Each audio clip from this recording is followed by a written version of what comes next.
All right, how many people are we up to now?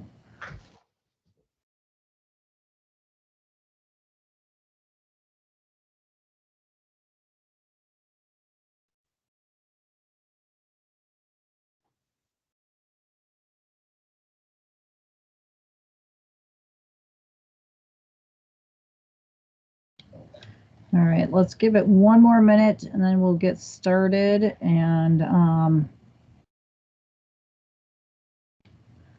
I'm assuming that we will have a few more people joining us.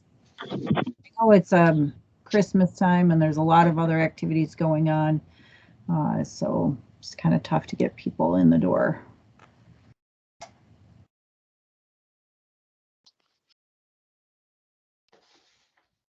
We should have some background Christmas music going on, Kelly.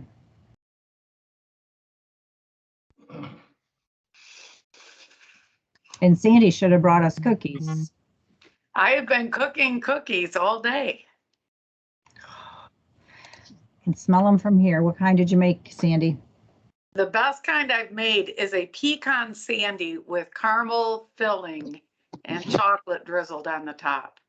Mmm. I'll bring you some. That sounds really, really good. It's diabetes on a plate, let me tell you.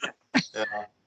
I'll take a dozen, Sandy. Okay, make a list. Me too. I'll take some too. And I'm trying to make scones. Oh, I tried it once and they crumbled. scones are tricky. Those are a work of art. Wow. I might have to run to the kitchen to grab a graham cracker. That's about as good as it gets. Now I have to think about those cookies. I know. And I'm sitting here, I just went to the dentist this morning, so I think I'm going to stay away from the caramel for a while, lest I pull any of my new You missed it. crowns out. So. But get you some? Okay. All right. Well, let's go ahead and get started. We've got lots to go through today, and I'm want to get to some opening comments. So why don't we go ahead and have everybody mute themselves? And we do have some new features up here that's not actually on this slide that Kelly will show you here in a few, but there are a few new features. So any other stuff after this? Yeah, here's our agenda with new graphics. So I'll do just a couple minutes of a welcome, give you over to Andy Draheim. He will give you over to Jerry Jennings. There will be plenty of time for discussion. And then we'll go do some MPART updates at the end and some additional, the subcommittees. I think our subcommittees did not get a chance to meet today because both Bill Creel and Ken Harvey had some family issues come up, so they could not lead those meetings. So, and Dave's here, so Dave can give us some updates from his subcommittee meetings. So we will have that. All right. So why don't I go ahead and get started then? So before we get too far along, welcome and thanks for joining us. This is our December 2021 COG meeting. Before I start introducing our additional speakers, I did want to take just a couple seconds to reflect on some of the stuff that's happened over the last couple months. And I really need to acknowledge the fact that I have, I've disappointed many of you in a variety of different ways over the last couple months. I know that that disappointment mostly stems from not getting input on a facilitator, probably from canceling the November meeting and not being as transparent as you had hoped. I'm disappointed that the role of being the MPART director and the COG facilitator really was too much for both jobs to be able to do either one effectively. So for that, I want to take a minute to apologize to you guys. That was, my hope and goal is always to do the best job that I can, with all my skills and abilities to be able to do the best job for you guys. So I'm really hoping that today's meeting is going to allow us the opportunity to really reset, reorganize, even reimagine the functionality of the COG. I think we have an opportunity here. So I'm hoping that by the end of the meeting, you're going to agree with me But if you don't, that's okay too. We all are at different starting points, but I want you to accept my apologies for some of the stuff that's gone on for the last couple months. I'm going to transition again here and just say, before we begin, I want to take one moment and just thank a couple of our panel members who participated in last week's Great Lakes PFAS Summit and in the Amplifying Community Voices panel. So Danielle Brown and Sandy and Tony Espaniolo were all on the Amplifying Community Voices panel, and I thought it went really, really well as chaired by our own Sue Manente, who did a fabulous job, and I thought that was a really good opportunity for people to get to hear from real citizens who are really in the trenches of representing our state. So thanks to you guys. Also, a shout out to Tony, who, I don't know, is Tony on today? Who got an opportunity to testify in front of Congress last week and actually held up the COG as an example of how residents can enter into the conversations and discussions with decision making around PFAS. Again, huge to actually get named in written testimony in front of Congress as here's a great example of citizens in action. So thanks to you, Tony. Finally, I'm just going to say thanks for showing up. Thanks for being at the table with us, having these sometimes hard and uncomfortable discussions. It means a lot to everybody that you're here and you're willing to put in the time and the effort, taken away from your other opportunities to be with your family, but to be here to have these conversations really means a lot to all of us. So thank you. So tonight, you're going to hear from Director Lisa Clark's Chief of Staff, Andy Draheim, is here. And Andy's got some thoughts to share with you as well. I'm going to let him introduce himself and give you his background.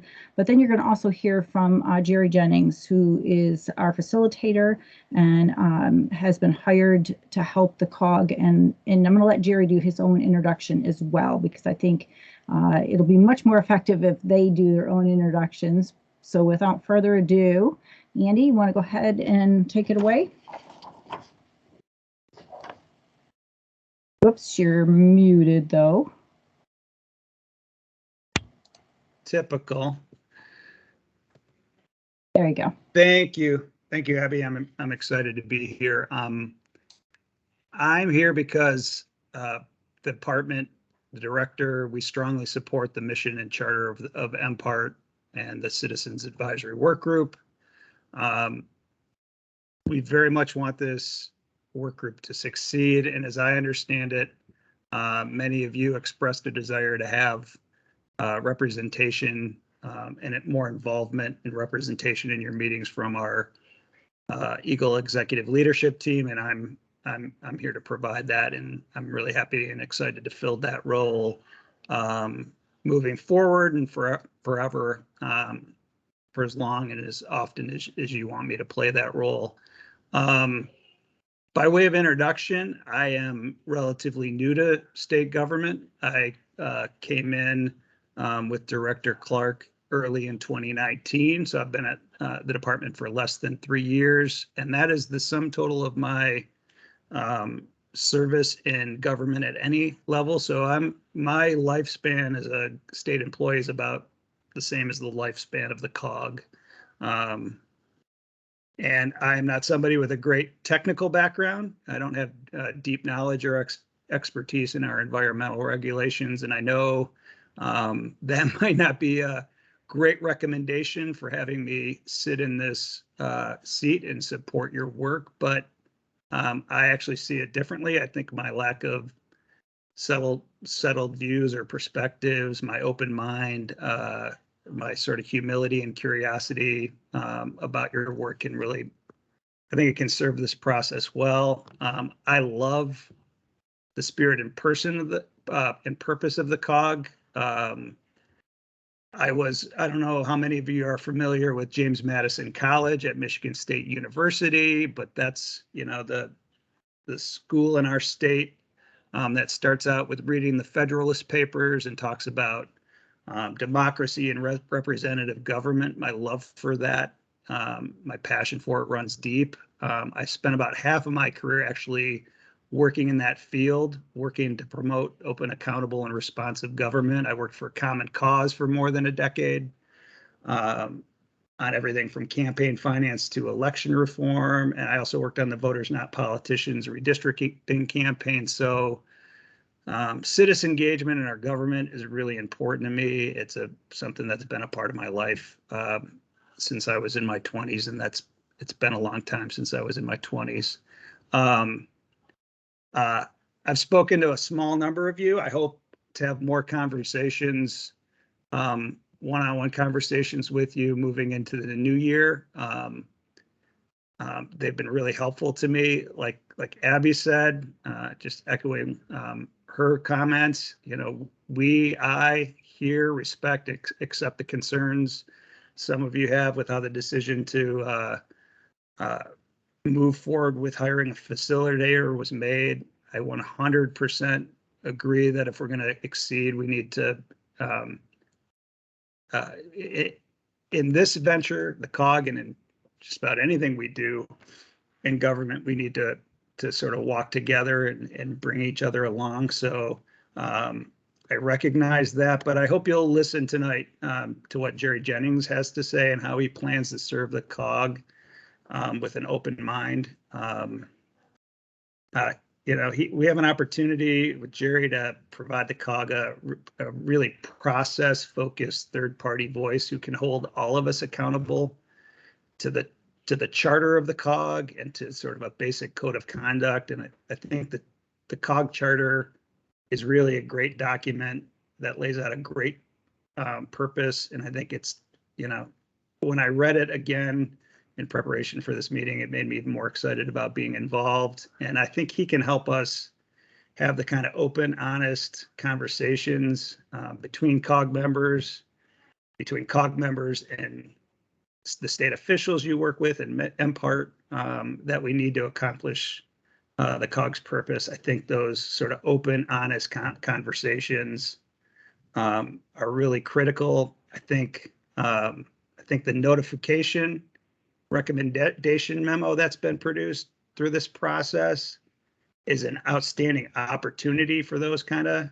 conversations. If we continue to work through that in a way that marries the perspectives of the COG and the people who implement the relative programs, I think it can make a big positive difference in how we're engaging Michigan residents and communities impacted by PFAS. And, as I see it, that's really the purpose of the COG is to marry those perspectives, to have the perspective of residents and the perspectives of regulators, for lack of a better term, really coming together and bouncing off one another and charting a path forward together when it comes to the core purpose of the COG and engaging and informing and communicating with residents. So I'm excited to be a part of that. I think, like I said, my lack of hardened views, my lack of deep expertise, I think I can, maybe play a role in helping everybody see things from each other's perspectives. At least that's what I'd like to try to contribute to this effort. I think engaging Jerry is our best bet from this point for getting where we all want to go together, getting there as fast and as fully as possible. He's a retired educator, which I think we all can respect. He was superintendent and deputy superintendent in Lansing area schools. He's facilitated groups like this in the past, and to really meaningful and successful outcomes. And he's also retired, and he doesn't really need this work, which I think is a recommendation for him. His only interest in this process is helping us work together to fulfill the COG's purpose and serve the people of Michigan. So I've known Jerry for a little while. It's been a long time since we worked together. We live in the same community. So I couldn't be more excited by the prospects of working with him. And before I pass the mic to Jerry, I'm happy to take a couple questions to the extent time permits. Thanks for letting me ramble a little bit.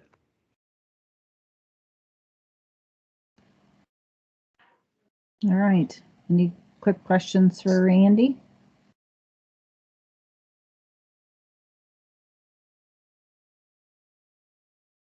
All right. Well, looks like Andy, you got off the hot seat for the moment. I'm happy to be thrown back on there at any point you want to put me on there. So, I mean, we will have time at the end, so we'll have some. We purposely didn't build in a really heavy agenda for this one, just so that we could try to get through some of the basics and give people time to really process some of this. So, all right. Well, Jerry, you want to take it away? Bet. Am I on? You're on. Phone. All right. Good deal. Well, folks, I'm Jerry Jennings, and I am a old first grade teacher, old third grade teacher, old principal, old superintendent, and along the way taught about 3 decades for Michigan State in the primarily literacy development and leadership development, both passions for me. I was 18 years old before I learned to read, so literacy has been a challenge in my life, and having conquered that and then turning around and being a first grade teacher as well as a college literacy professor was a way to give back. And leadership has been a core issue in my life since I was 16 and part of working at a summer camp.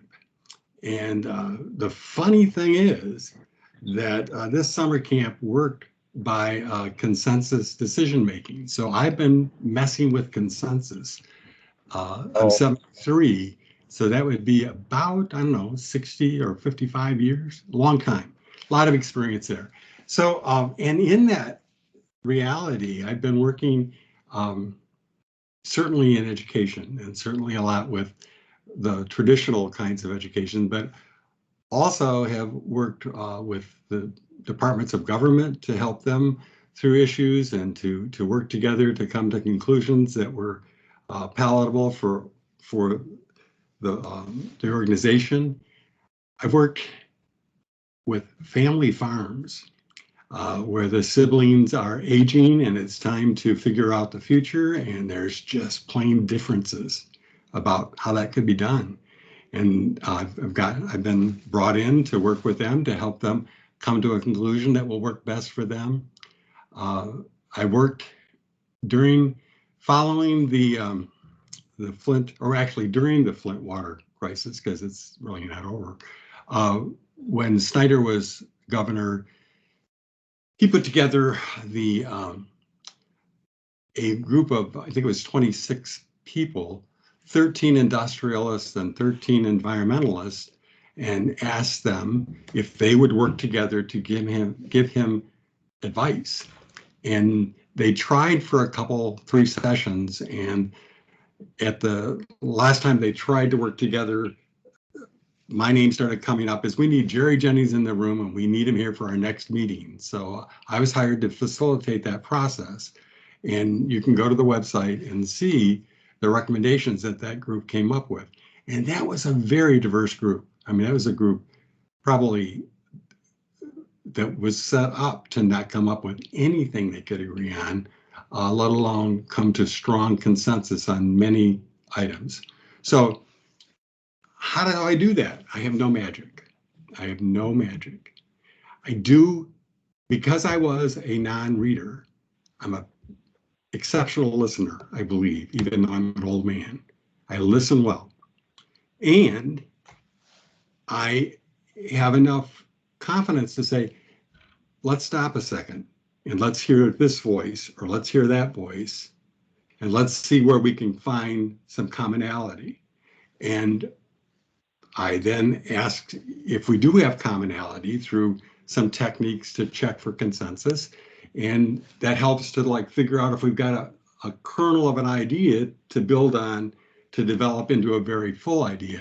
And I really do hope you look at the environmental justice report in my proposal for services to MPART. It's the first paragraph there, and there's a link at the bottom, so you could go and see it. The recommendations are not minor; they're pretty strong. Now, I also am attracted to this work because I read your charter, and the charter looks to me to be very clear that the governor in 2019 said, we need citizens to be part of this process, and we need the citizens to partner with MPART in both communicating and nudging, providing advice. You're an advisory council advice to MPART. So the way my brain works is that means that it's not a group of 37 individuals that have filled out the form and been approved by the process to become a member of MPART. But when you're 35, 37 that come together, now you're MPART. And to have MPART have a voice, that means we've got to be able to listen to each other and be productive. Get to the point that we're accomplishing reaching consensus and moving on to the next item. The thing that is hard, though, and it was hard in every group I've ever worked in, is that consensus doesn't always mean that it's more than influence. In fact, that's why I think the word advisory is used in your label. You are a group of potential influencers. You have the right to work together and advise. And then from there, the information goes into MPART's structure, which is basically, the 7 departments within state government, and certainly then the umbrella from the governor's office. And that's just the administrative part. If you have advice that goes into areas that would lead to legislation, then you know how complex that is. So my impression is that each of you have said yes to a very complex responsibility, a complex responsibility to work together to sharpen the best advice you can provide, and then send it on its way into MPART and potentially into state government and into representative government, where it could become legislation even. And all of that is without having control once you get your decision made and it is presented. So it's a huge mission, and it's a huge service that citizens like yourselves are providing by being willing to be part of the process of citizen advice and commitment to a better environment in Michigan. Now, that's probably enough to about me and about the process before we kind of look at the process a little bit. So I think you all got my facilitation service proposal. And so if you turn to page 5.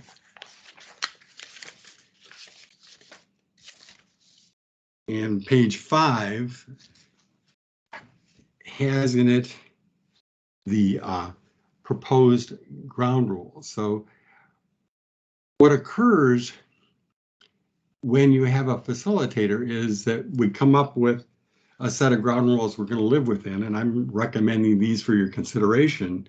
And if we look at them, I'm going to talk a little bit, but in just about 3 minutes, I'm going to ask you all to weigh in on one of them. So that's kind of a prompt for Kelly, so she knows what I'm doing. But if we look at those, it's really great if more people are in the room when we're thinking together.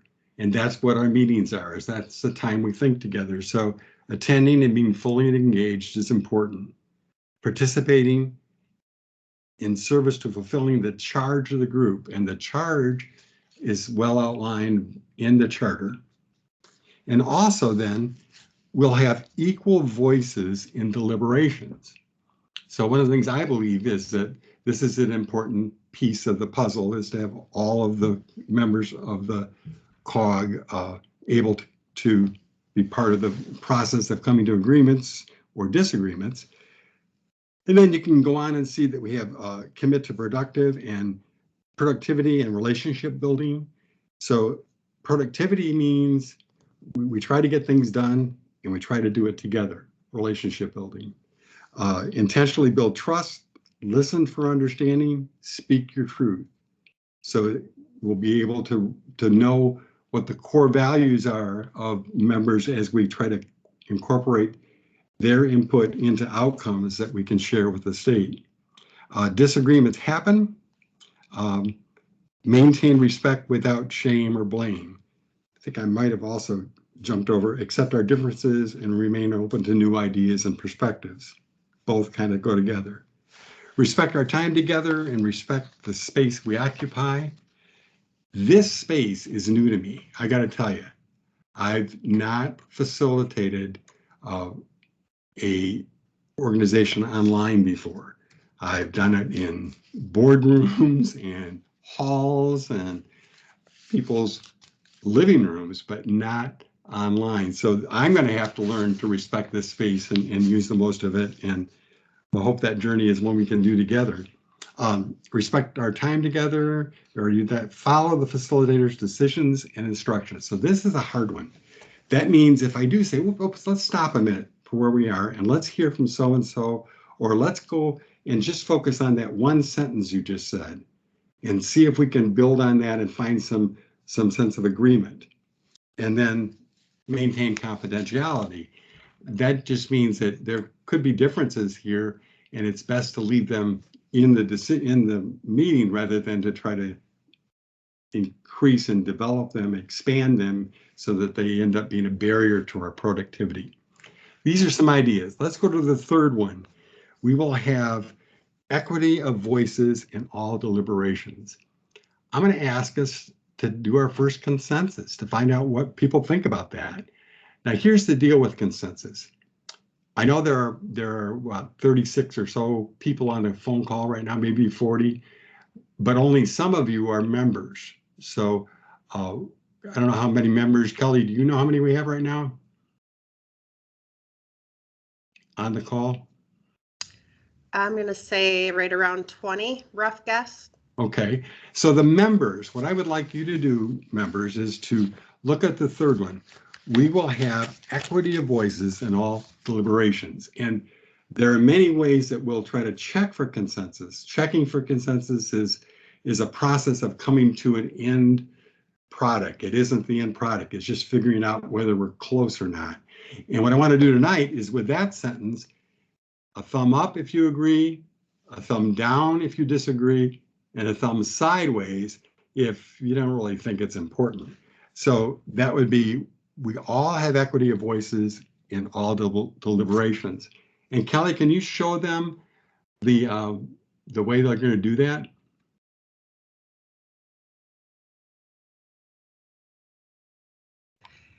Yes, keep talking. I can't unmute and type it in at the same time, so I didn't want you to think I was dropping. So all right, I will talk. I'm pretty good at that. Okay. So the deal is that by checking for consensus, we have clarity quickly. It might lead to some people thinking, but I wanted to talk about the value of this or the value of that. And that may come out in the second phase. If we find out that of the, let's say there's 22 members present tonight, if we find out that 21 of them think this is a pretty good idea, we probably don't have to spend a lot of time thinking about whether this should be talked about further. We can move to something else. And that's the role of a facilitator, is to help us use our productivity so that all voices get heard and that we come to some understanding. Now, you may also think, oh no, Jerry wants us to vote. I don't want to vote because if I vote, then I'm all locked in. This, I know it feels like a vote. It's checking for consensus. We're just seeing where people are thinking right now. When we have products that we're working on that we want to pass on to MPART as a advisory message, it'll be very clear that we're getting to the stage that this is going to be checked for consensus in a final way. And the final way, you know, it probably will, it may not happen in the same meeting, but sometimes it'll happen in the next meeting, just so people have enough time to really think about it. But that process might have had 60 or 70 checking for consensus along the way to get us to the point that we have the big thing done. So Kelly, did I talk enough? You sure did. I'm ready. I'm going to send it out. So Okay. the poll is not anonymous. So it's going to, you can vote multiple times, but it takes your last vote. And then I can export a Excel sheet to see who voted which way to make sure that only members are voting. Sounds good. But you'll see the results as they happen. So I'm going to launch it. Okay, we do have a couple questions. Do you want to take the questions as we go, or do you want to go ahead and launch Sure. it? Is there something, let's leave the questions to be answered if they're about the process. If you don't understand what I'm asking you to do. So Okay. give me one of them. Kelly, will it prompt us or will it show up in our polls thing on the side there? There it is. So I noticed some faces when I said the vote wasn't anonymous. The only reason we can change that, but then unfortunately, we're not able to see and verify that only members are voting. Well, I think what I would say about that is that everybody that is a member signed a document saying that they would follow the charter to give advice. So it seems like that's kind of something we would want to take responsibility for. Can I ask a question? Sure, whoever, I don't know. That was me. That's Sandy. How are people who are on the phone going to vote? That is a great question. And I thought about that right before the meeting and don't have an answer yet. So we the don't answer, I always have guess, would people be, that are able to Zoom in. Can we ask how many members are on the phone? sure, go ahead. I mean, I don't know. I think you just have one that I see, Kelly. And is it a member or a guest?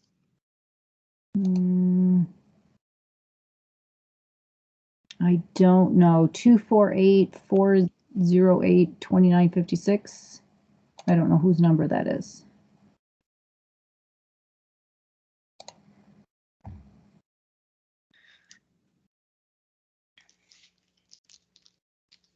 So, yeah, we will, when it comes to the important decisions, we'll have to figure this out.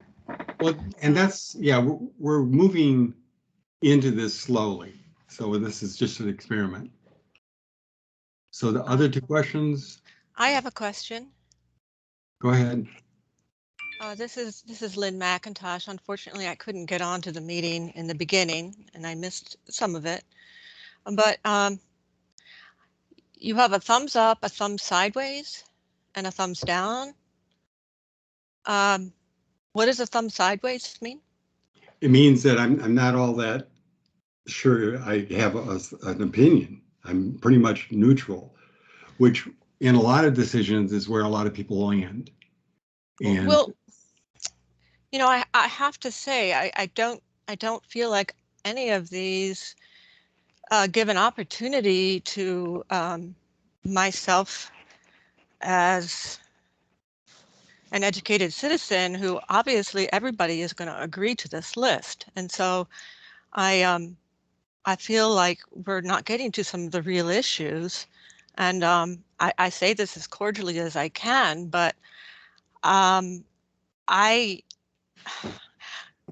find myself, I feel more like I'm in a classroom right now, and I'm feeling uncomfortable with that, and I'm not criticizing, but I'm feeling uncomfortable with that because none of these options that you've given are relevant to what I hoped for in this meeting. So I'm at a loss. So I guess I will not be voting because I just, this isn't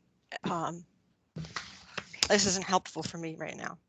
And that's respected. A lot of times people choose not to participate. So you have that choice. I mean, that's part of being a member of the group. You can weigh in or not. What I'm doing is providing a format for weighing in, and that may be what is tripping you up. It sounds like it is. And no, so it's not that. I'm sorry, I interrupted you. I'm sorry. It's not the format.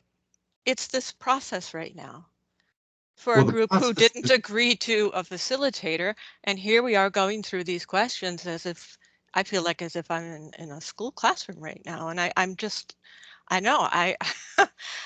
don't understand why we're not talking about why you were hired as a facilitator at the very beginning of the meeting, because when people aren't able to talk about real issues, I don't think that there's a chance for things to grow and change.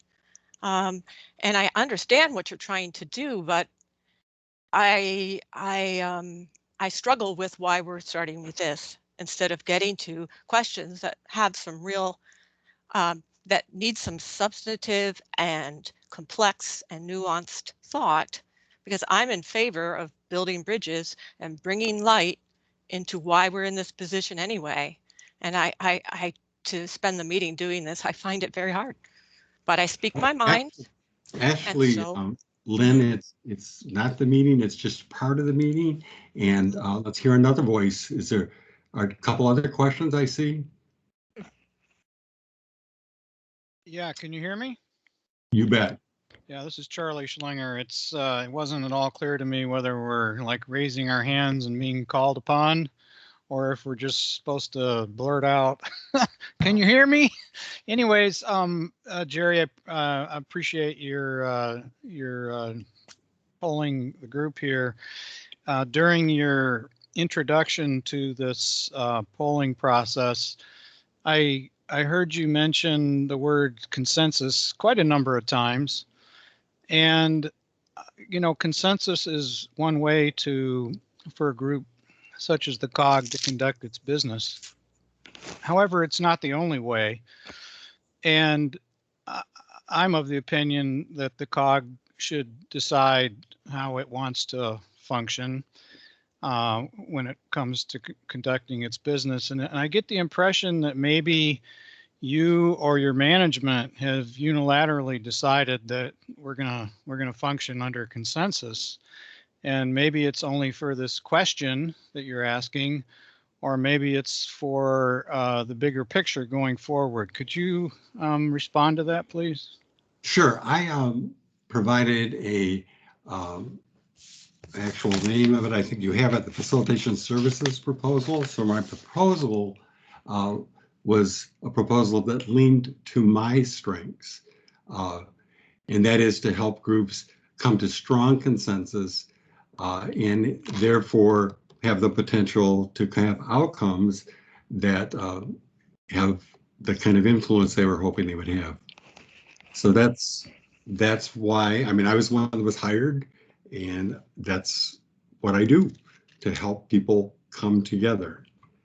Okay, I'll just respond briefly to that your proposal was not made to the COG. It was made to MPART. And so we didn't, you know, as COG members, we had no say and no decision in the process. I think in the charter, if I read it right, the charter says on page 4 that, or page 5, that MPART will provide certain services, which is facilitation of work group meetings. So just so that at least as I read the charter, I felt that being hired by MPART was something that was fit the charter. So is there someone else that we haven't heard from yet? Yes, this is Teresa Landrum. And how are you, Teresa? Good to hear your fine. voice. Yeah, I think I know you from you facilitating one of the environmental justice work groups under Governor Snyder. Is that true? Exactly. Which I was a member of. Mhm. Okay, thank you for that. My memory's good. The first thing is that I wanted to know when we did this submission, and I'm seeing, is this real time? Like I see 5 people have voted thumbs up, and then some saying it has failed. So that is letting us know that we agree or coming to some kind of consensus. Okay, because I'm a little confused too. And on your reading of the facilitation part of the charter, I didn't understand it to say that the MPART would be hiring a facilitator. So I'm saying that to me, that's an interpretation that is you just gave an interpretation of what you thought it was, and that is not the interpretation that I think our intent was. So I just wanted to put that on the record. Thank you. And I appreciate that. Yeah, I felt that when there was a request for proposals and when I read the charter, it was pretty clear to me that this was the responsibility of MPART. I'm getting close to running out of my opportunities here, so let's see if there's another voice that wants to be heard on the issue of the consensus attempt here. Is there another voice that wants to be heard? Then let's, Kelly, could you show the options? Some people may choose to do none, but if everybody could please weigh in. Can you explain that, Kelly? Yeah, so the thumbs up, thumbs sideways, thumbs down was for equity of voices in all deliberations. So Right. that's what you're doing, thumbs up, thumbs down. Exactly. Mm-hmm.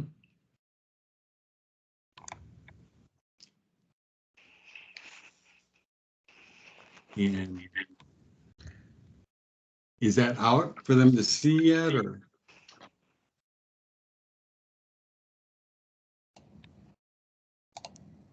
Looks like we're having maybe a little bit of trouble with some of them, some people trying to submit any kind of results. So Kelly, did that get fixed, or do we?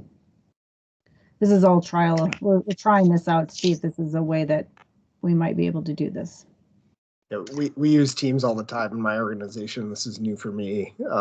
Yeah, when I tried to submit my vote, it gave me a red letter error message. It just said submission failed. Oh. So I don't know what's going on with that technical glitch. Might have something to do with permissions, Kelly. I'm not sure, but it looks like some people are able to vote. But it looks like Sandy and I, at least, we're not able to. And I haven't seen anything, so I don't know where we're at. And Dan, can you go back to the poll and try in the chat?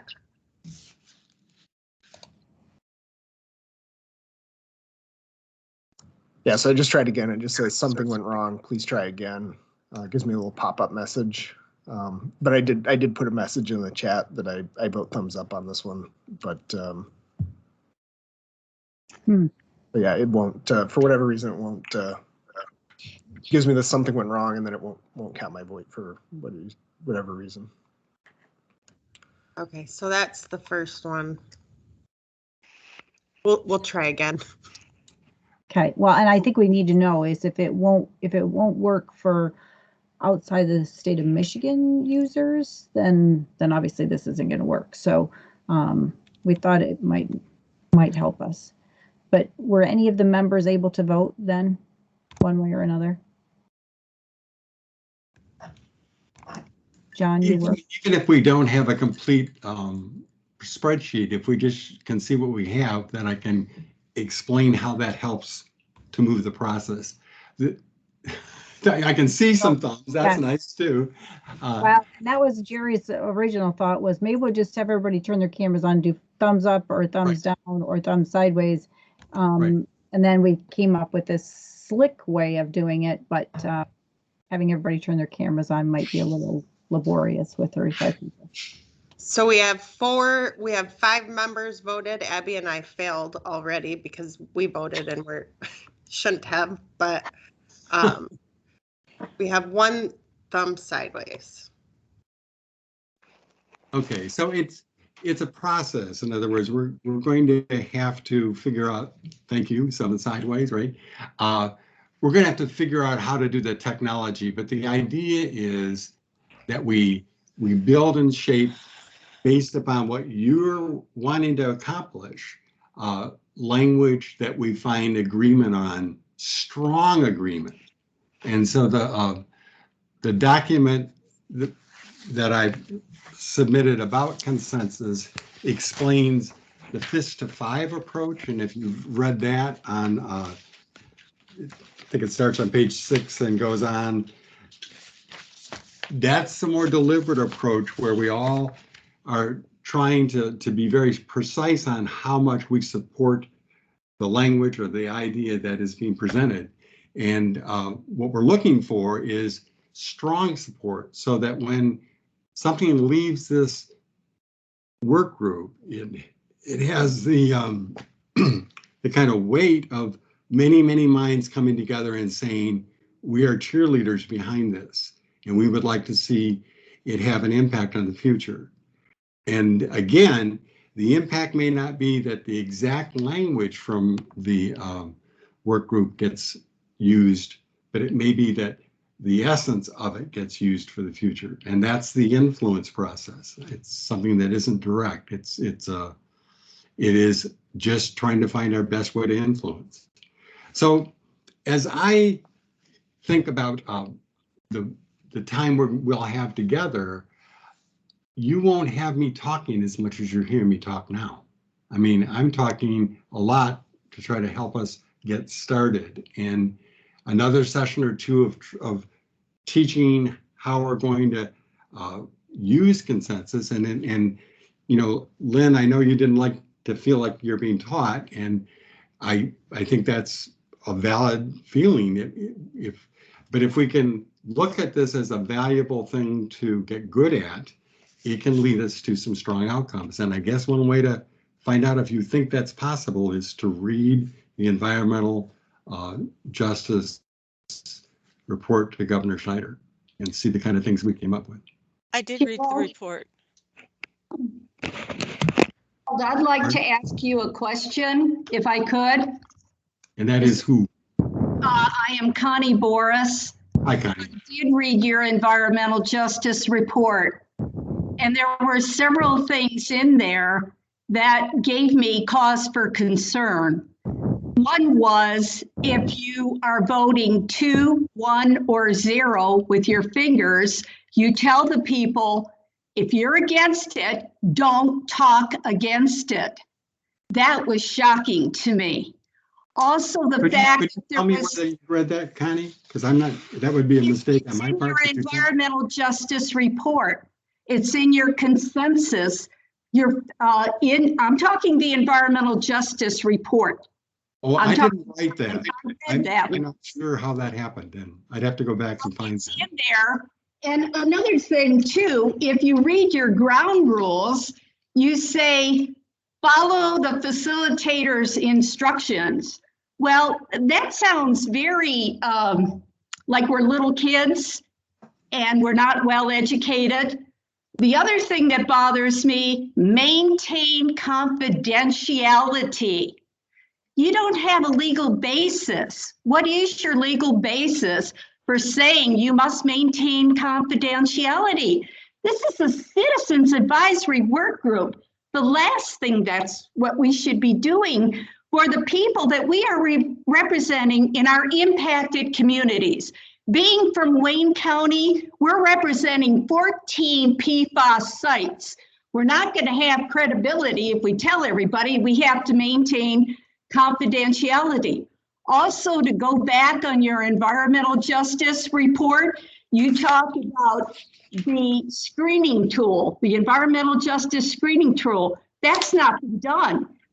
You talk about having funding for environmental justice reports. That's not been done. A stable source of funding. That's not been done. Reducing childhood lead poisoning. That's not been done.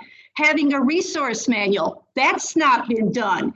An emergency response toolkit.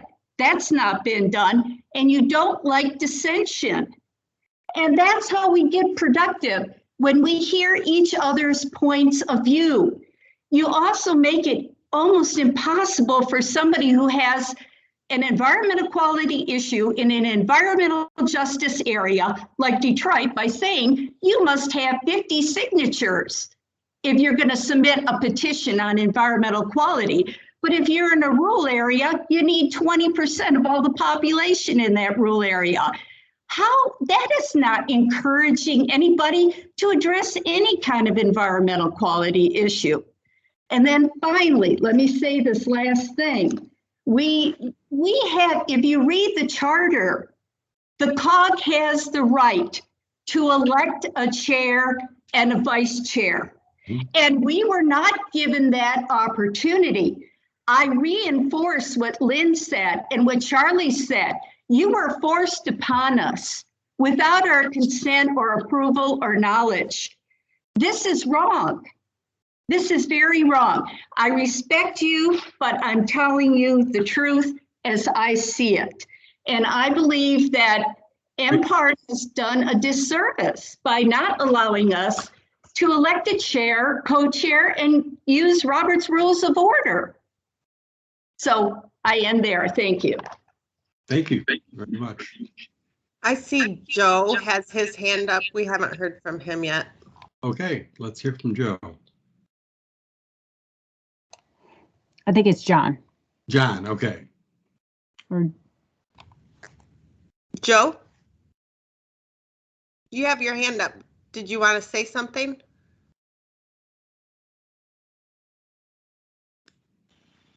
Maybe not. That's me. yeah, we were talking about you. No, okay. We can take his hand down. So the situation that I see before us is that there is some work to do to find a way to be productive. And I'm offering my abilities to do that. And I think that, one of the things we have is the constraints of time, but I'm going to say I've used up my time tonight and hand it back to Abby. I also am more than willing to talk with any of you at any time, because the process of us working together is something that we can build. And I think it's time to turn it back to you. I don't know how much we accomplished of what we wanted to, but we got to start. I think that's what we were hoping for tonight. We knew that this would not be a fast process, but in order to ensure that all the voices get heard, I think that's part of the process, is to take our times to go through these conversations and make sure that the voices are heard and everybody's voice is included in the conversation. Because I think there's still 12 other people on the call that have not had a chance to have a voice. And so we want to make sure we honor those voices as well. A couple of updates on additional things. And Kelly, you probably had slides for me on that. I wanted to make sure. Okay, so we did do a thank you to Sandy, to Daniel and Tony for sitting on the Amplifying Community Voices panel. Overall, the Great Lakes PFAS Summit was a huge success. Had over almost 1,650 attendees, 9 different countries and 42 states. So very rousing success. And I think every day that I hear more and more about other states and other parts of the world doing additional PFAS, everything seems to be picking up speed tremendously. So that's one thing I wanted to just say about that. We are doing our second round of the AFFF pickup collection for fire departments that have Class B firefighting foam. We're going to be going around the state and picking that up by appointment to get that Class B foam out of use so that we don't have fire departments using it on house fires and stuff that really doesn't need to be used on. And then the last thing is our, if you haven't noticed, 2 things on our website that are up new this year or new this last week is our fast facts are there. So check out that. It's a quick brochure on all of the fish results and drinking water samples and all the facts that go with MPART for this year. Pretty impressive as well. And then the last piece is you'll see down under trending topics there, the MPART PFAS information system. And this again goes back to one of the recommendations that you guys made as part of the public notification process was to put some additional resources out towards the web to actually being able to have this information available. And I don't know, Kelly, if you could share your screen and possibly go out there just to show everybody what it looks like. This is a GIS layer that you can turn on and see the state of Michigan. It's got the all the PFAS sites are the triangles. So just the sites themselves, just a location like you normally see. All of the surface water samples are in green. And so those will follow the major riverways. And then the drinking water samples are in the hexagons. And so you can click on any of the hexagons. And if there's multiple samples, you can click on the little arrow there in the middle, right there. Yep. And then you can look at the different sample results. So all the results are there. And you can scroll through it, look at the actual results. Use are all non-detects. And so there's ways to do that. And then you can also see the data layers. You can also, just so you have idea when you're using this map, Kelly, if you can go over to the top right-hand corner where the layers are and turn off, yep, there we go. You can turn off any of the layers just to see, if you just want to see surface water, you could turn off the PFAS sites and just see surface water. So you might want to see what's in your backyard for surface water sampling. This is all the water the surface water sampling that Eagle has done through our water quality assessment unit. And so this is done on the PFAS sampling was done in addition to their normal water quality parameters, but I think it's really important to tell the story of how much, especially for the Huron River watershed, a ton of sampling has been done over the last few years, and all in an effort to try to get that watershed from, going from a do not eat advisory back downgraded to allowing stretches of the river to be fished again because of the decreasing concentrations in fish. So I think it's really great. There's multiple ways to use this, but as Kelly's showing you on the side, you could go by water bodies.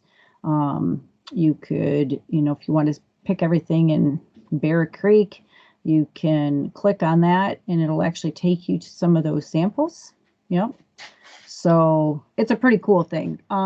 This is truly a reflection of a COG recommendation. So this is one that AJ was pushing very hard for last spring or last winter when I first came back, when I came over to the COG and was working with Steve. This was one of the recommendations you guys were talking about, and it ended up in the recommendation for public notifications. So this is a tool now that can be used by all of our public members, and it's on the MPART website. Just went live last week, so I'm happy to be able to share it with you and show you that, again, this is part of your influence. Jerry talked about, the consensus process having influence, and that's what you guys are all about. I think you're all about having influence and having that voice, making that voice as influential as possible. So just wanted to show you that and give you a little preview. So Sandy, you got your hand up? Yeah, thanks for the update. That is way cool. That is way cool. And I think AJ would be absolutely pleased as punch to see that there. And probably have a few corrections for you, but he'd still, I think, absolutely love it. So I'm going to probably regret saying this, but I feel like there is a lot of frustration on the COG, because I think people are feeling like we don't have a lot of control of this, especially if we hand it over to a facilitator. So I don't want to lose sight of that. I'm worried that people were starting to express that and then it kind of got moved off the agenda. You know, one thing Connie brought up was, do we need to start putting leadership positions in place so that the COG itself can drive the agenda and decide what needs to be on the agenda? So I just want to make sure we're not losing that piece by moving through the agenda. I think sometimes there's values in meetings to until we've resolved one issue or figured something out to move on. So I just had to bring that up so that it felt like we were just scooting past people's concerns kind of quickly, and I don't want to lose. I guess I just wanted to say that. I'll shut up. I appreciate that. Appreciate that a lot, Sandy, because I was intending to go back and address a few of those, because I do think the this is the only decision that I really wanted, you know, to Jerry's point about MPART providing the tools for the COG to be successful. I want this to be a COG-led group. So I want, you know, my goal, my ideal situation that I would hope for is we, you know, have an opportunity for Jerry to help facilitate, but we establish the COG leadership, whether it's a leadership team or it's a chair, a vice chair. You guys decide that. You know, it makes no difference to me. What's the best method for leadership to have an opportunity to have voice in the agendas? It would be great if you guys set the agendas and then we work together as MPART and the leadership team to actually set the agendas for each month. That would be fantastic. Oh, I love it. How do you want to get to making decisions? You know, Jerry's got a couple models of consensus. Is it a, you know, 65%, 55%? Are there other ways? I'm sure there's a lot of ways that can be done. But I think the opportunity is here. And so I hear the frustration. I think we, you know, we've got an opportunity here to use Jerry's services and really make this COG into a unified voice for change. And I think that's what I'm really hoping for. I wasn't able to do that as the facilitator. And so, and I don't think realistically an Eagle person or MPART person could do that for you. I don't think that that's a job that can be neutral enough. I don't think any of us could be, you know, seen neutral enough to really give good facilitation and help the group in that respect. So, you know, Jerry's truly neutral. He has no, you know, necessarily ties to MPART. He's not in the PFAS world.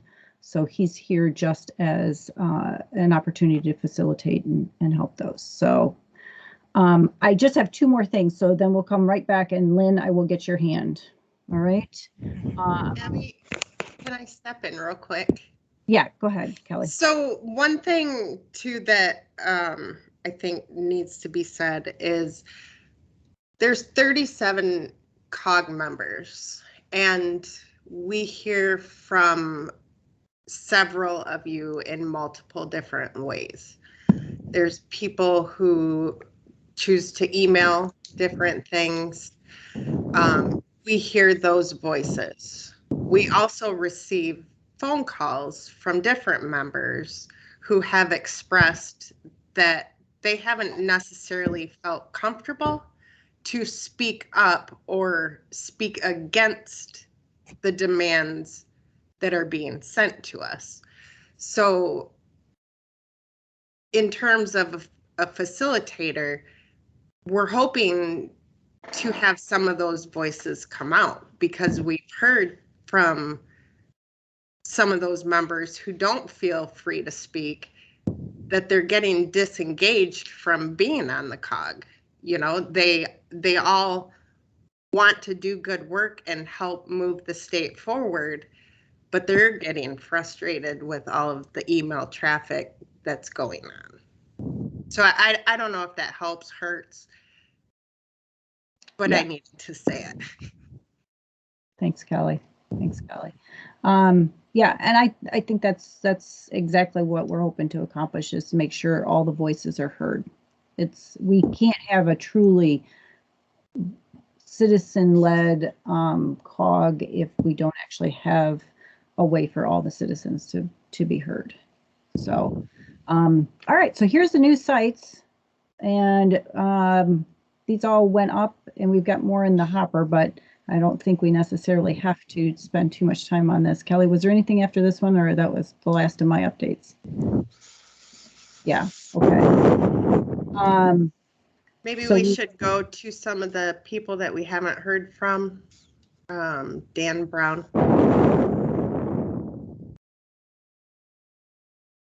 Yeah, thanks, Kelly. And I think several of my comments kind of relate to what you were just saying. So I'll try to be quick. I always worry that I'm one of the people that's talking too much, so I'm sensitive to that. And I think your point about making sure that we hear all voices, I think maybe that's the most important point to come away from this meeting with. So I appreciate you bringing that up. And I'll kind of run through a few things. First thing I want to say is just, I want to thank, Jerry, Andy, Abby for your comments at the beginning and the context that you provided. I know we had several people that were having trouble getting on the meeting for one technical reason or another.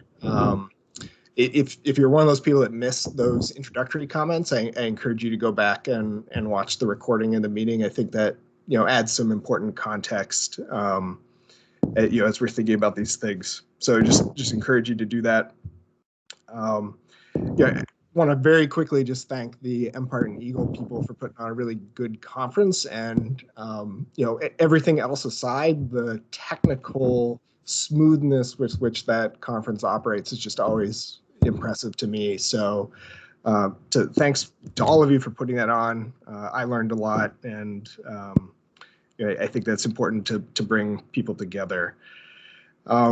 This has been said, I think, in different ways by different folks that we've heard in the last few comments. But I do think it's really important, just as Jerry was sort of going through those ground rules that we need for discussion in the meeting forum. We also need to set ground rules that also apply to email threads, other modes of communication. And in this vein, there's something that Lynn brought up as a question during that panel discussion at the PFAS Summit, which really resonated with me, where she brought up the importance of empathy. And that word really stuck with me. And it was right at the end. We didn't have a lot of time to really dive into it, but I just want to effort that word and that mode of thinking as we're all talking to each other and listening to each other, is just empathizing with our positions, our intentions. We're all here for the same broad reason. We all want to protect the environment, protect people, and that's our intention for being here and volunteering our time for being here. And that's the intention of state officials as well. So just coming at that with that empathy of, we're all coming from different situations, different circumstances, different demands, etc. But what we've been seeing in some of those email chains and in some of the other discussions that have been happening lately is that, there's distrust, not just about the practical or the technical issues or the management issues that we disagree upon, but that people are getting after each other about their intentions about being here. And that's something we really need to resolve. We need to take a step back. We need to have empathy for each other. I think we need to get ground rules in place, just like the ones that Jerry's describing. and also apply those to other modes of communication and figure out a way forward. And I just want to address quickly, that the progression that Jerry's provided, is in line with other facilitated groups that I've seen and has worked really well. And on the point about confidentiality at the end, I think that's contextual. Obviously this meeting's recorded, it's posted online. It isn't confidential in the sense that, if you're going into a corporate boardroom and you're talking about DEI issues or something, it's not going to be confidential in that sense. But we have had, for example, people share emails. They've CC'd other people when people have specifically requested, not to CC state officials, and then somebody jumps on an email thread and includes those people. They've sort of disrespected those initial wishes of COG members. So that I do think that contextual confidentiality and respect for one another is really important. So all of that being said, I'll just close with this one statement, which is that I think the last 2 months especially, I didn't have strong feelings about whether or not we needed a facilitator or not back in October. I think the last couple months have really demonstrated that we need some sort of guided structure like this for all of the reasons that Jerry and others have outlined. It helps voices that are, wary of, for one reason or another, of speaking up. It helps those voices get heard. It often brings issues up that we might not have thought of ourselves. And once we get good at it, I think it will be an efficient way of being productive and getting towards consensus building. So I encourage everybody to let's give the facilitator model a chance and see where we can go. And I'll stop talking there. See, I talk too much. That's what I was worried about.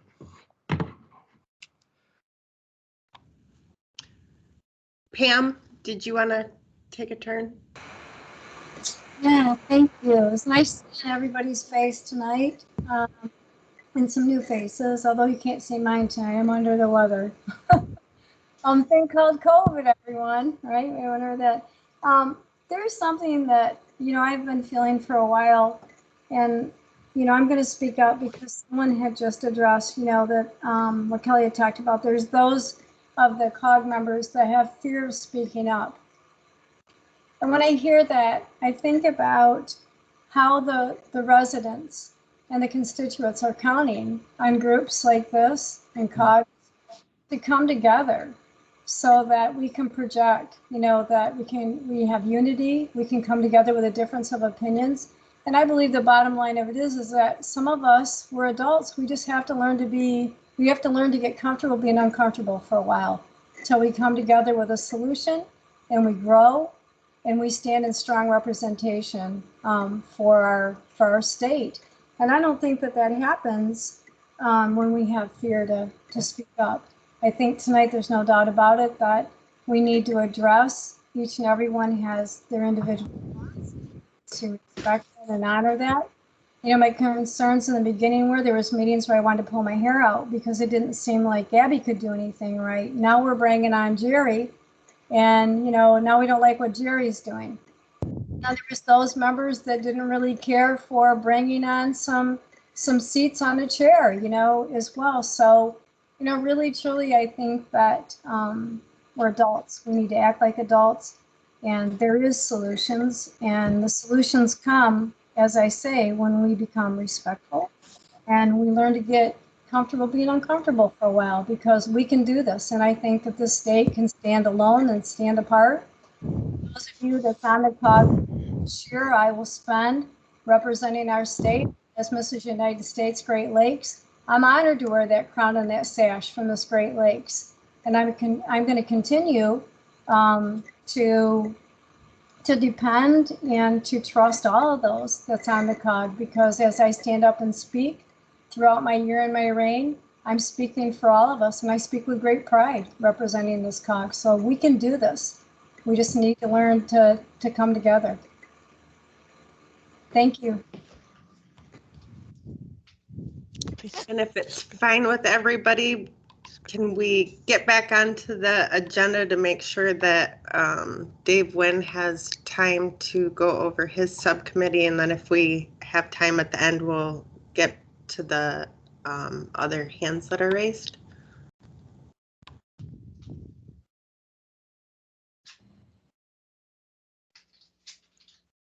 Yeah. Dave?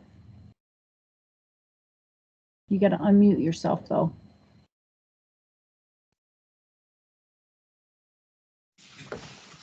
Oh. There we go. Okay, thanks. I just wanted to give a quick update for the on the prevention measures subcommittee that we're chairing right now. So far, we've had 3 meetings.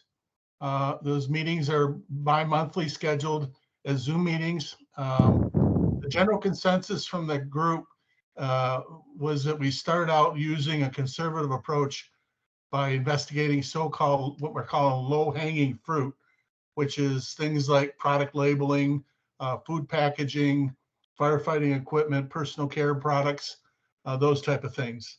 The biggest objective is to research the items just mentioned so that we can provide information to the rest of the COG and the state communities. During that research, we're finding that the most prevention is tied to some sort of legislation. Currently, right now, based on what we've seen, is that there's approximately 7 states right now, which is California, Connecticut, Maine, Minnesota, New York, Vermont, and Washington, that have already passed PFAS bans on food packaging. And if you go to a website, the saferstates.org, you'll see that there's approximately 257 state policies that have been adapted in 38 different states on various PFAS items. The meeting minutes, we've had distributed meeting minutes. So if anyone would like to get a copy of meeting minutes, let me know, and I'd be more than glad to email those to you. And then we're planning on scheduling our next review, our next subcommittee meeting the first week in January.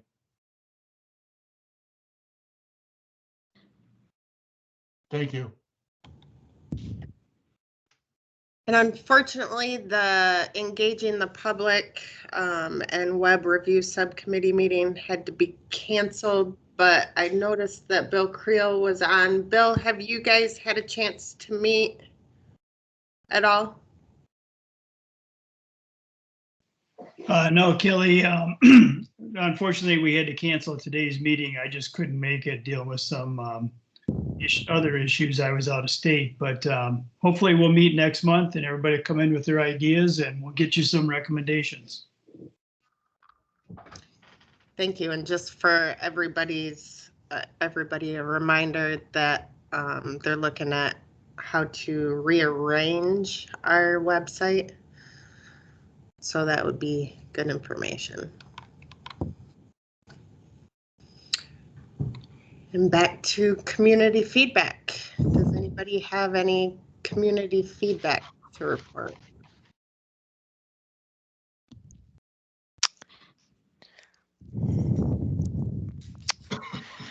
Okay. Kelly? Yep, go ahead. I was wondering, this is going to be my last COG meeting anyway, so, and I wish I had heard the beginning of the meeting. I'm disappointed that I didn't. But I need to say something heartfelt to the group.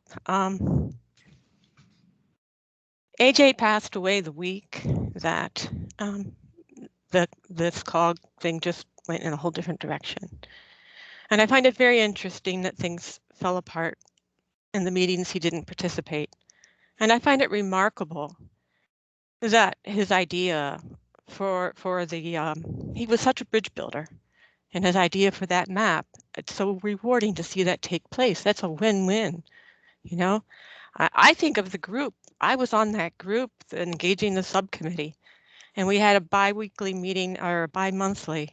We had AJ, we had Tony, we had Bob Pataki, we had Sandy Winstelt, we had myself, we had Connie, we had Mary Blanchard, and Scott Harvey.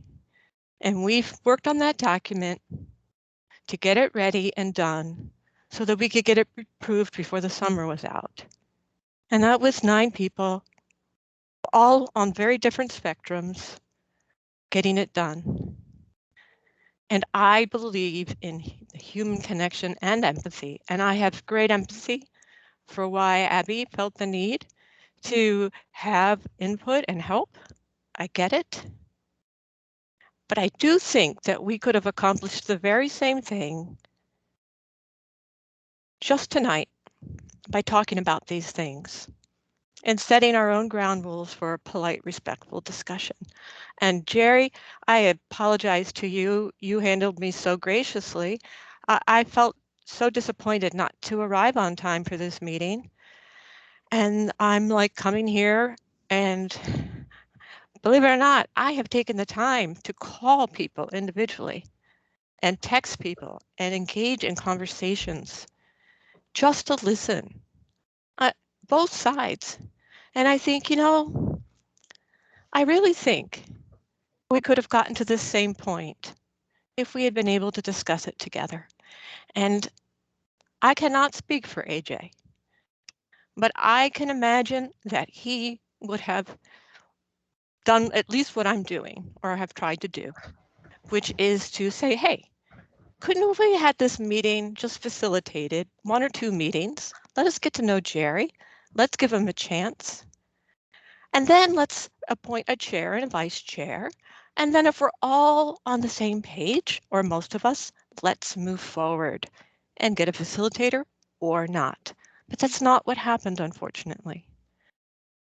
And so to have all this with a meeting canceled and then having no opportunity for input has been extremely difficult, because I've really come to care about every member I've talked to. And I know some people who don't talk to other people. I try to talk to everybody. I think what Pam said was excellent. And what Kelly said, it needs to be organized, it needs to be coherent. But we also need that human connection. And the people who aren't saying things often have the most to say.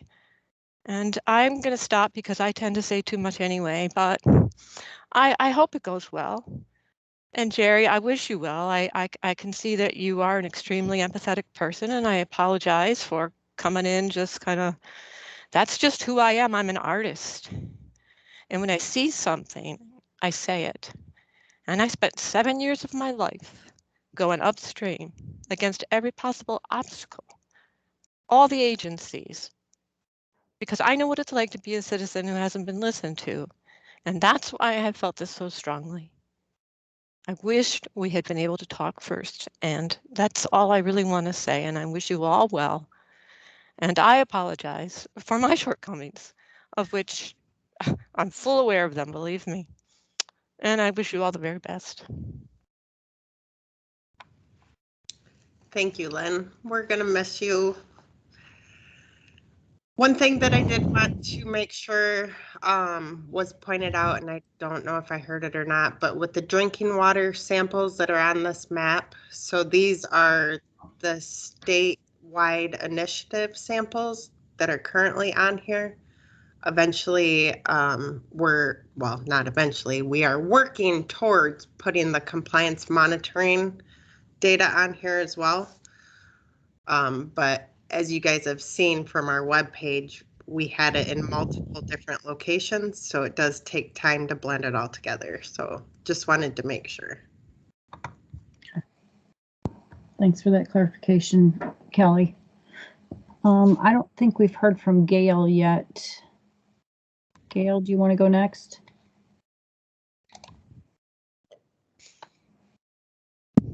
Or your hands up, Gail. Yeah, there, I was trying to unmute myself. Yes. I know I'm not on this group, but would it be possible for, because I'm hearing all this from an outside looking in, and I'm feeling the tension.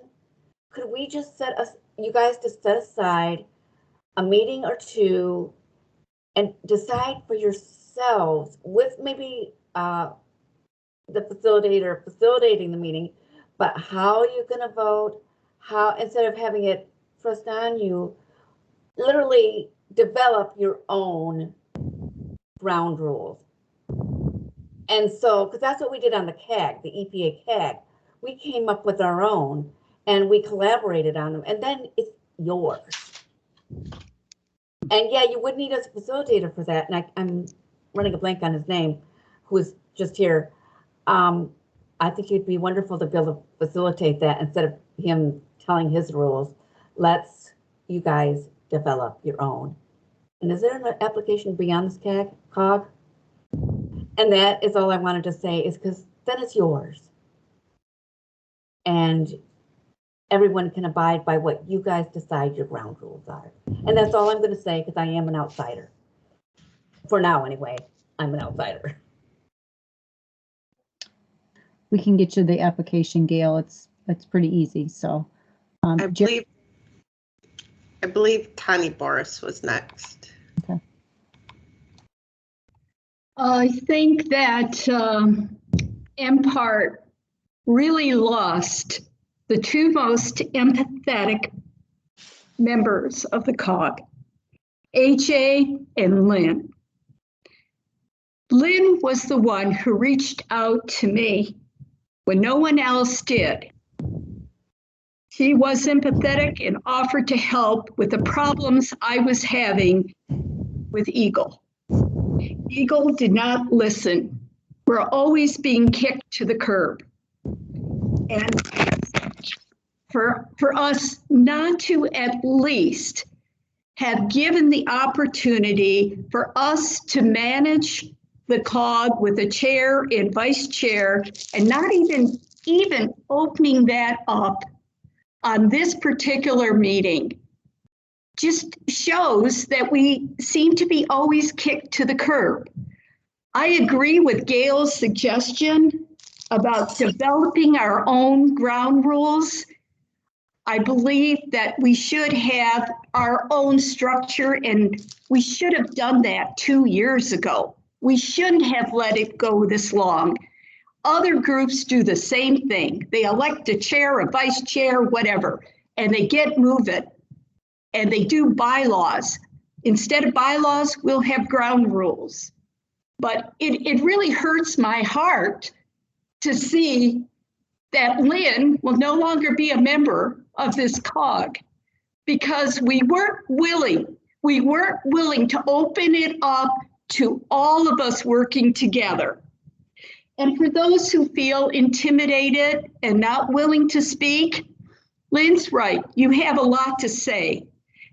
So do it by joining one of the subcommittees, the prevention, or engaging the public, or the web one. Just join it and you'll become part of it.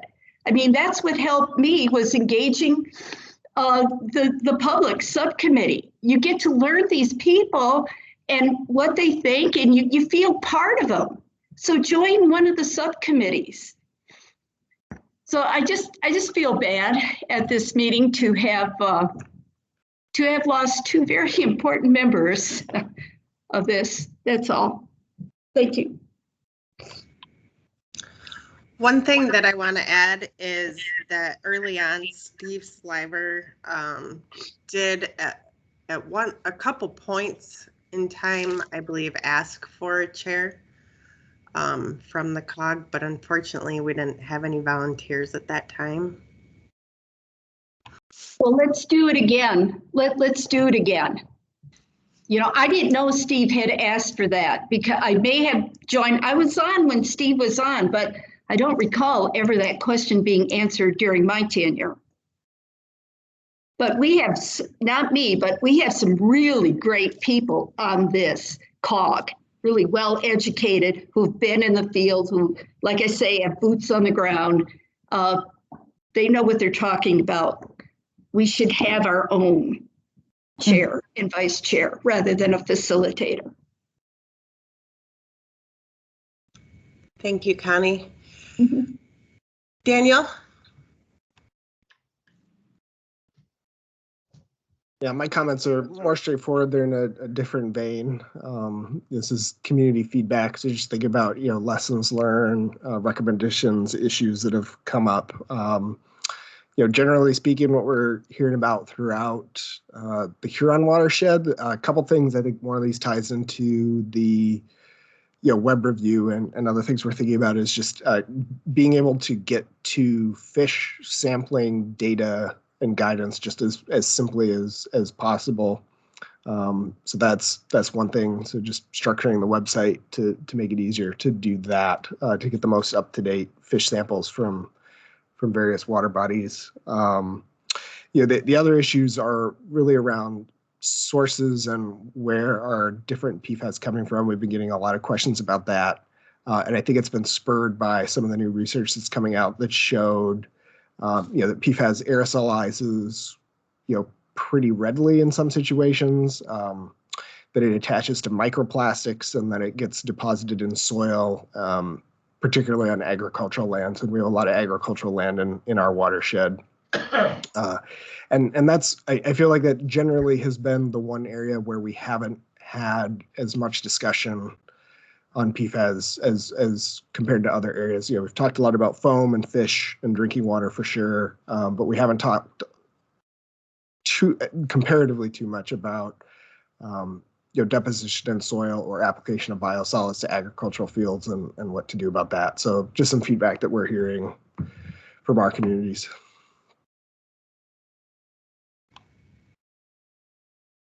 Thank you. Charlie, I believe you were next. Okay, can you hear me all right?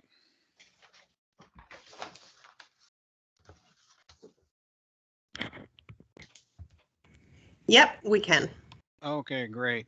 I wanted to ask a couple questions pertaining to East Bay Township up in Traverse City. And I hope you'll bear with me as I pose these. I'm speaking on behalf of myself and Bill Barnett in this first instance. On October 12th of 2021, Bill posed a question to MPART, kind of a two-part question. The first was whether the COG could be provided with a copy of the MPART East Bay Township related documents released to the Record Eagle by means of a FOIA process that costs the Eagle roughly $700. And I don't believe there's been a response to that request, either a yay or a nay, but I may have missed it.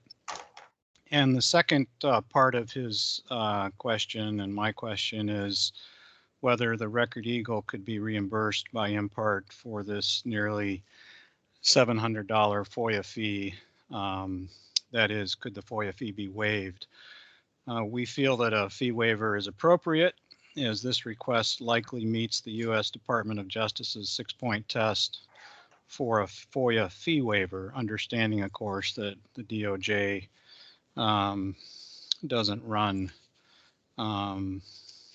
Eagle. If MPART wants, so those are two questions we're still waiting for a response on from MPART and Eagle. And as a follow-up to that, if MPART wants the COG to vote on these two requests, I will call for a vote of the COG, of the full COG membership. And if Eagle will not release to the COG the referenced documents that were released to the Record Eagle through their FOIA request, what is the process for the COG to FOIA these same documents for use by the COG or by COG members?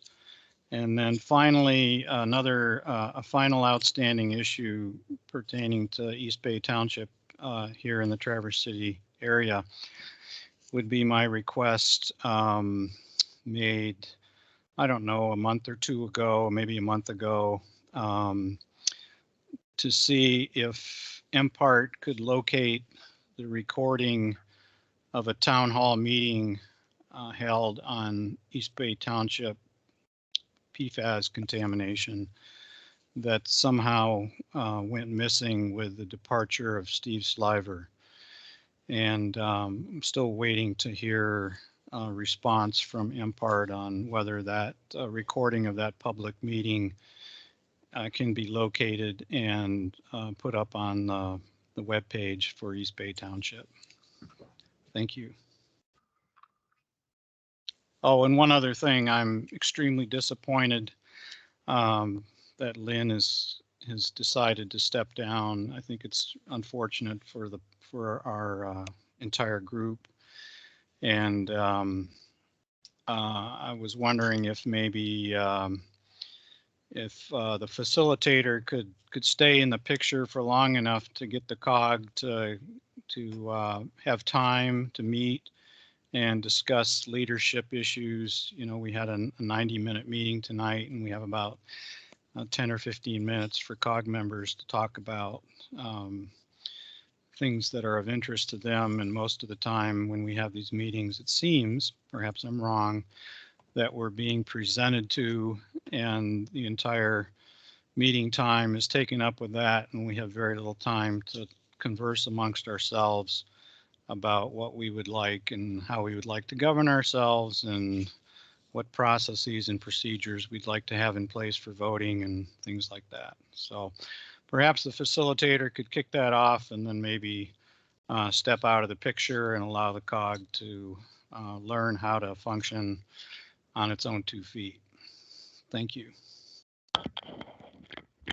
Abby, this is Andy. If it's okay with you, I will take the questions related to FOIA off your plate and get the full COG response on the 2 questions of how can those documents be made public that were responsive to the FOIA, and then the fee issue. I don't know the chapter and verse of the answers, but I'll get an answer in the next couple days if that's fine with you. That would be fantastic. I will say, Charlie, I thought that in the Record Eagle article, you could get a link to all of the documents that they got. I thought somebody told me that all the documents that they got for that FOIA were available through the Record Eagle. Was that not true? Abby, I'm not sure. I'll research it. Okay. I thought somebody told me. I didn't honestly go look myself, but I thought somebody told me that they had gone and found all of the articles themselves through that link. So I know. Well, let me make haste and get an answer turned around in 24 hours at the latest on that, because I think it's an easy couple answers. So I'll do that. Thank you both. yeah. And Charlie, did you see Kelly's response? That video recording, we did find it, and it has been posted. Oh, cool. Great. Thank you, Bob. Thank you very much. Yeah. So, okay, we got one hand left. Kelly, are you ready to? Yeah, so one, I just want to be clear with Charlie. So I can't remember. So if the town hall was regarding the airport, it's on the airport's website. If it's regarding the other place, it's on that website, but it's on the appropriate web page. And I thought I had sent an email on that, but my apologies if I did not. Thanks, Kelly. I do understand there's sometimes a lot of emails flying back and forth, and that's reflective of the fact, I think, at least in part, that the COG members are unable to converse amongst themselves in a meeting type of situation, facilitated or otherwise, just because of the way these meetings are structured.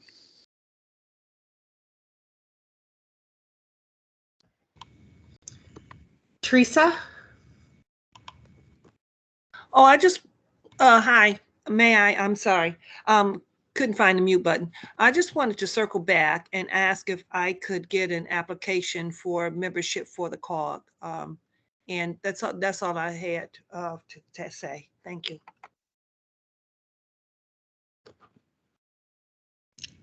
Yeah, I thought you had already submitted one, but yeah, I'll get it to you. No, I wanted to see if we were open for additional people to join the call.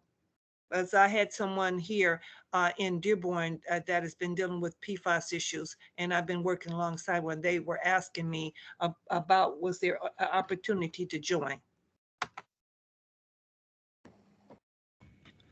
Sure, and I'll also show everybody else right now real quick where they can get those right on the citizen work group page.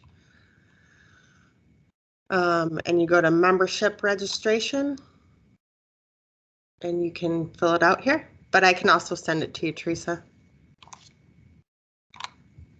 Thank you.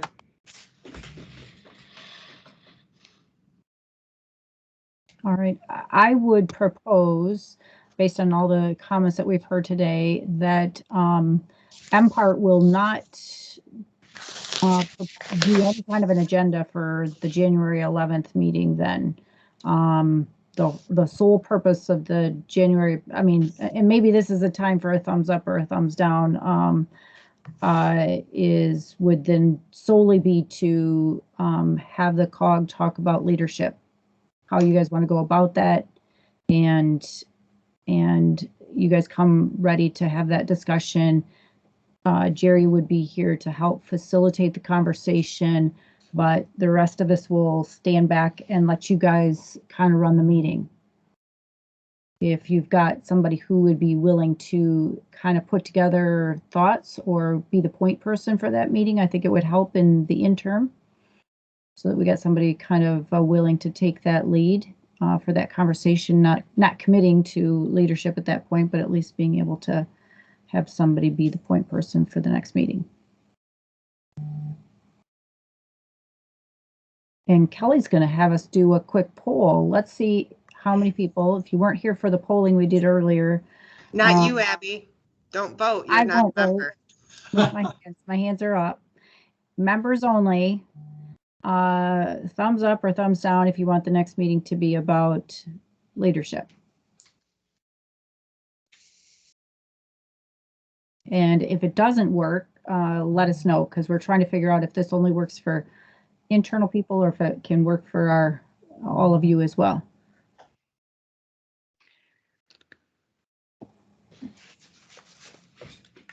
Kelly, I saw a thumbs up from Dave. We got a thumbs up in the chat from Daniel. And I'm also, so you should also have it like in your, if you go to this chat feature.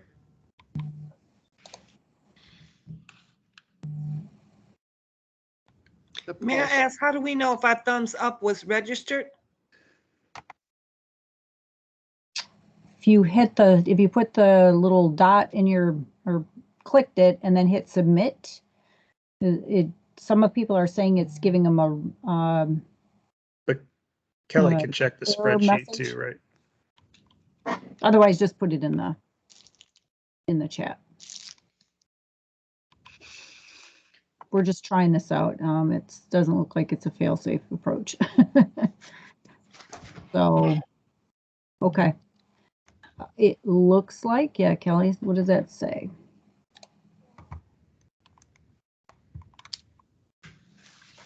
You might as well show everybody. Teresa, your vote was cast. We've got you. Thank you. So this is kind of what it looks like. Just it would be an easy way for people to actually vote, and you can change your vote. You know, if we do these kinds of things. All right. It's not letting a lot of us vote. Yeah, that's going to be an issue. All right, we'll come up with another way to do this. Is there anyone who's willing to kind of be that point person for the next meeting just to get the ball rolling? So I guess I'd just like to propose an idea and see how the group feels about it. So my sense is that it would be really helpful for Jerry to help guide us through this discussion that Abby's describing. So in a model where we collect everybody's feedback, we could provide that to Jerry, and then Jerry could help us, walk through that discussion. So we could have one of us, basically collecting information by email ahead of that meeting, and then Jerry could, somebody could take it, sort of distill it, put it into sort of an agenda style and then have Jerry help us through that. Does that sit well with everybody, or? I would be willing to send out an email to everybody and get ideas for what they think the top 3 or 4 important things are for us to organize ourselves as a cog, whether it's leadership or how we work together, if people are okay with that. And Sandy, I will be glad to put the agenda together if you like. When you get all the stuff together, I can do some of the typing for you. I love it when a group works together. And if maybe you guys can coordinate through me, just so we don't bombard Jerry's email. Yeah, I figured I would. How about Connie? That was Connie that was talking, right? Yeah. Mm-hmm. Yeah. Connie and I will send out emails, get all the information together and send it to you, Kelly, and you could forward it on to Jerry. Perfect. And if Jerry, Connie, and I need to chat for a minute before the January 11th meeting, we can do that. And I would suggest that besides just the structure and the leadership, if people want to start to weigh in on ground rules too, that could be really productive. We could get a lot done by January. So just. Got it. All right.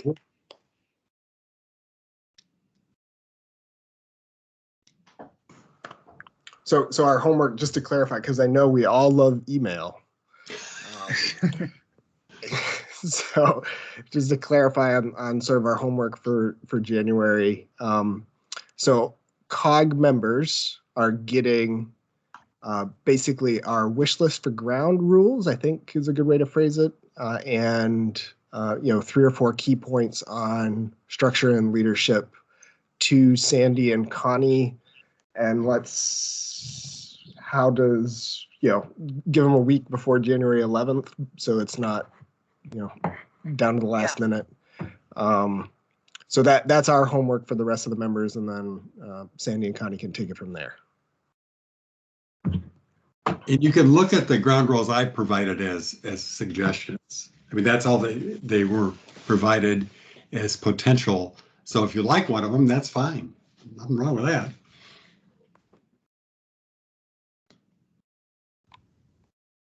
Sounds good.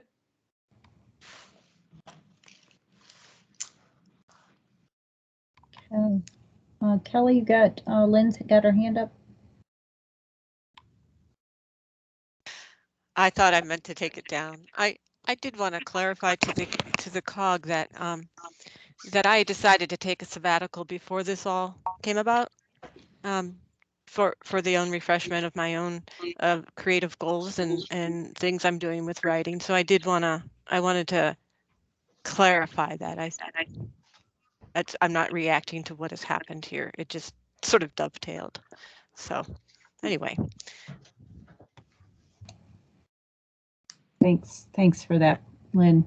Either way, you will be missed, and we will probably drag you back in at some point in the future after you're refreshed. Okay, thank you.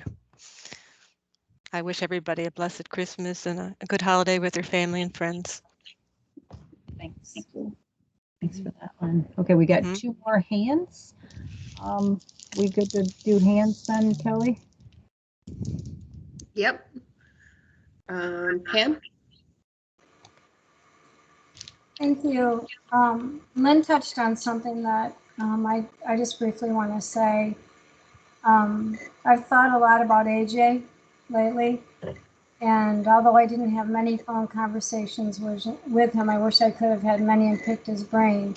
His last words to me was that we need to pull together for the state and for our country, and that each and every one of us had a part that we could play in a role, and to make sure that every time that we came to a meeting that we felt like we were on stage, and the curtain had been pulled. And I think that in his passing, he handed the torch. I only wish I could have known him, as a lot of you have, but I won't forget his words. And I think that he needs to stay fresh in all of our minds, and that we continue to grow and to use his leadership and his mentoring to all of us to better our state. And I'm, as well as with Lynn, I'm going to wish all of you very happy holidays and hopefully a very happy and healthy new year. And Jerry, thank you. Thank you for showing up tonight you know, offering some advice. But, you know, as AJ said, we can do this, and we can. We can. Thank you.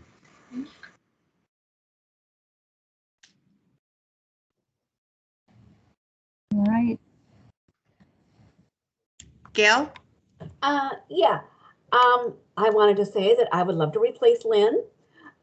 She and I are friends. I'm with her same group, and I would love to be a part of this group. And also, I wanted to say that AJ has left us a wonderful legacy that we will carry on for many, many years to come. And with that, I also wish everyone a happy holidays.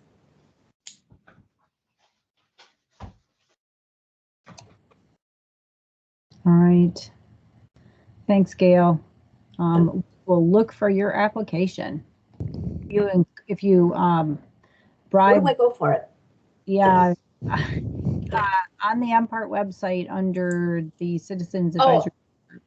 Okay, it's under the MPART website. Yep. Got it. Thank you. Yep. I'll send it out. You include a few cookies for Kelly, she'll even approve it for you. How about scones?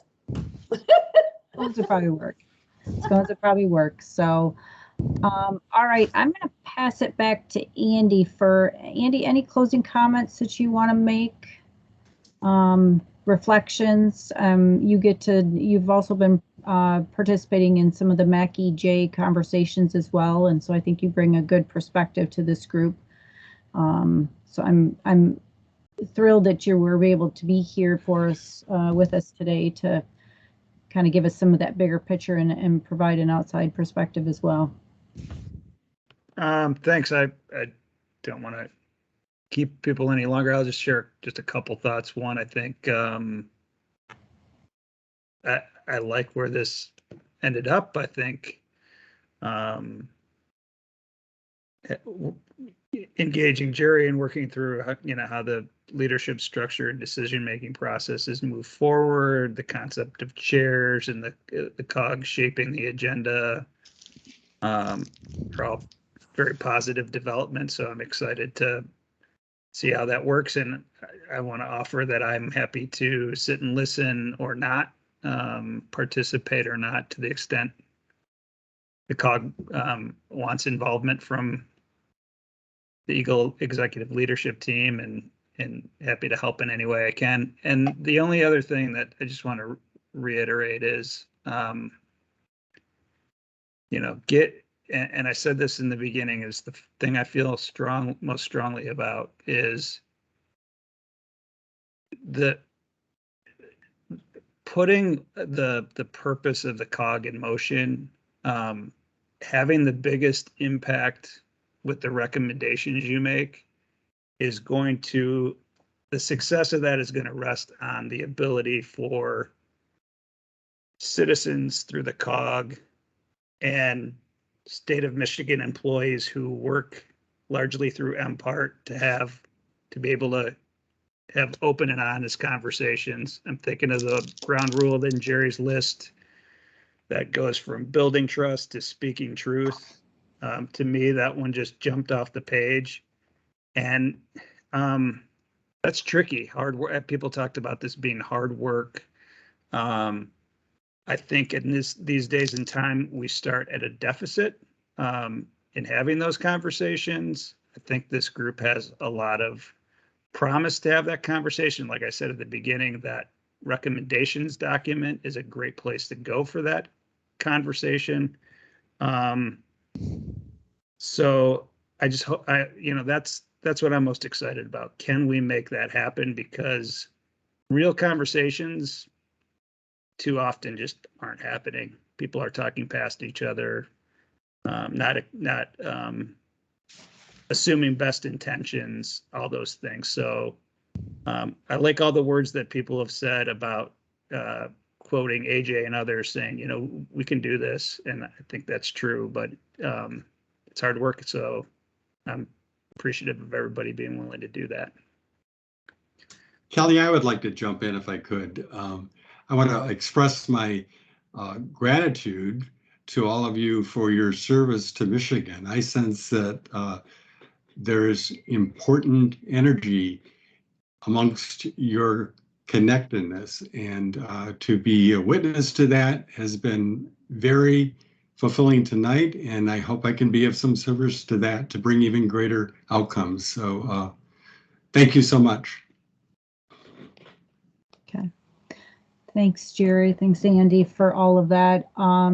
As you guys, as Lynn and the rest of you have said, have a great Christmas. Go connect with your families, connect with your friends. Take, like Lynn's going to do, let's recharge a little bit. I feel like we've faced a tough year this year, and we really have the opportunity to make 2022 hopefully a little easier than 2021 was. So have a great Christmas. Enjoy your holidays, and maybe Sandy will bless us with, you know, some cookies here and there. So, all right. And I think officially on the calendar, we'll just start calling these meetings 6 to 8. I mean, who are we kidding? We can't get done at 7:30 to save our lives. So if there's no major issues with that, we'll just say officially they're 6 to 8. We will be done at 8. So, because I do respect the point that we don't have enough time for you guys to feel like you had honest conversations. So let's make sure that happens. Okay. Thank you, everybody. Have a good one. Okay. Thanks, bye. everyone. Thank you. Merry Christmas. Bye. Merry Christmas. Bye-bye.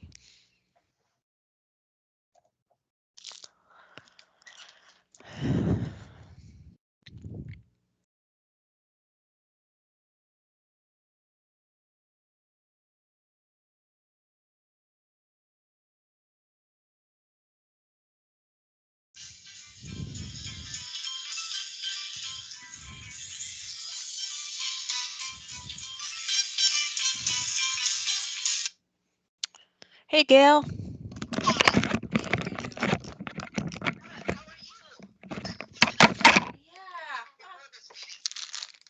it's been, you know, I wanted to be on sabbatical a month ago, and so. I know you did.